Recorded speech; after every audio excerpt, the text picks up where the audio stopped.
Yeah, so my name is Tim Palmieri. I'm a freshman in the business school, and I did read your book in one of our first year seminars. And I have a super quick question. How are we going to pay for the $1,000 a year, or like where's that come from? Sure. All right, so the headline cost of $1,000 a month for every adult in the country is $3 trillion a year. For context, the economy is $20 trillion, up $5 trillion in the last 12 years, and the federal budget's around $4 trillion. So $3 trillion sounds massive. But if you look at our current welfare spending, we spend, as you know, Sonal, a majority of the federal budget on 126 welfare programs and Social Security. Now, the plan is to make the freedom dividend opt-in, so we don't want to hurt anyone. Like people are relying on programs, excuse me. But if you opt in, you forego other benefits. And so it brings the cost down very, very fast because there are many Americans who are already getting more than $1,000 who then say pass on the freedom dividend, or they're getting $700, so it costs $300 if they opt in. So the real ticket is about $1.8 trillion. Still a lot of money. Now the big change we need to make, who are going to be the winners from artificial intelligence, autonomous vehicles, robots, and the rest of it?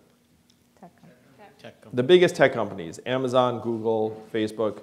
And the trap we're in as a country is that those companies are great at not paying a lot of taxes. How many of you saw that Amazon paid no taxes last year despite having record profits? Netflix, same thing.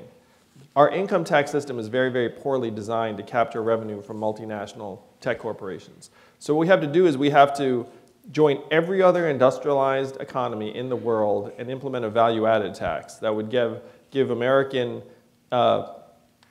American public a sliver of every Amazon transaction, every Google search, every robot truck mile. And because our economy is so vast now at $20 trillion, a value-added tax at even half the European level generates about $800 billion in new revenue. Now this is when the magic happens. In a country where no one can pay their bills, what are they going to do with $1,000 a month if you put it in their hands? They're going to spend it. They're going to spend it on tutoring and food for their kids, the occasional night out, car repairs they've been putting off at the local hardware store, and that money is going to circulate into the economy. It's going to grow the consumer economy by 8 to 10%. It's going to create 2 million new jobs, and then we get back about $400 billion of that value in new tax receipts, because that's what happens when the economy grows. We're going to save $100 to $200 billion on things like incarceration, homelessness services, emergency room health care, and then we're going to be investing over $1 trillion in making our children and people healthier, better nourished, better educated, mentally healthier. And at least one study showed that it would increase GDP by $700 billion if we eradicated poverty in this country. So you end up getting back about $1 trillion in a combination of economic growth, cost savings, and value gains by having a stronger, healthier population. I've been the CEO of several organizations, and CEOs say all the time, we need to invest in our people, we need to invest in our people. In the public sector, we have the opposite standpoint. We're like, don't invest in anyone. Like, just try and spend as little as possible.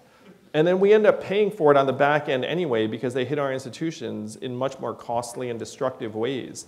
A corrections officer in New Hampshire said to me, we should pay people to stay out of jail because when they're in jail, we just spend much, much more. So this is a new way to help build a trickle-up economy from human beings and families and communities up that would actually work. But the way you pay for this is you need a new value-added tax that harnesses the gains from innovation and new technology. Thank you. Thanks, man. That's a good question. I got you. Are all y'all paying attention? Automation gonna sweep the nation unless we get him in. Andrew Yang, 2020 freedom dividend. Climate change is real again. Science rules. Teachers bringing home some bread. Medicare for every citizen.